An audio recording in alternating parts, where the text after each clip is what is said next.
Bonjour, c'est Juliette de Gestor4 France.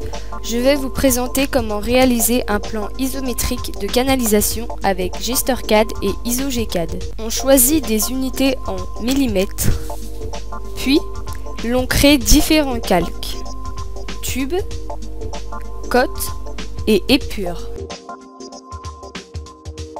On active le mode ortho avec la touche F8.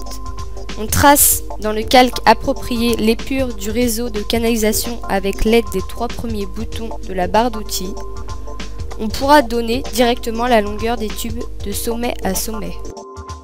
Ensuite, on se met dans le calque Côte et l'on fait la cotation avec le menu Cotation, Aligner. Avec l'aide des 2 avant-derniers boutons de la barre d'outils, on oriente correctement les côtes. On se met dans le calque tube et l'on supprime le mode ortho avec la touche F8 et l'on activera l'épaisseur de ligne. Avec la commande ligne, on suit le tracé de l'épure.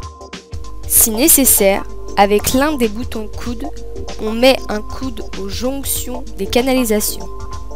On choisira le rayon de courbure de 50 à 150 en fonction de l'aspect désiré.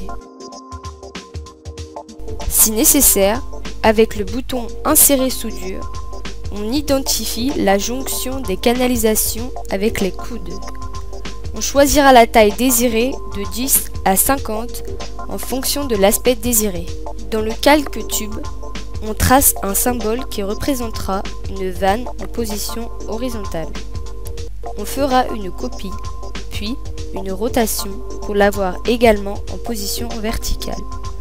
Dans le calque côte, on fera de même avec le texte de dimension des canalisations. Chaque bloc sera enregistré avec la fonction WBlock. Avec l'aide des boutons 5 et 6, nous pourrons insérer les blocs créés précédemment. Nous espérons que cette courte vidéo vous aidera à faire de très belles isométries. Nous vous remercions de l'avoir visualisé. Retrouvez nos actualités sur Twitter @Gestor4 France ou sur Facebook à l'adresse indiquée.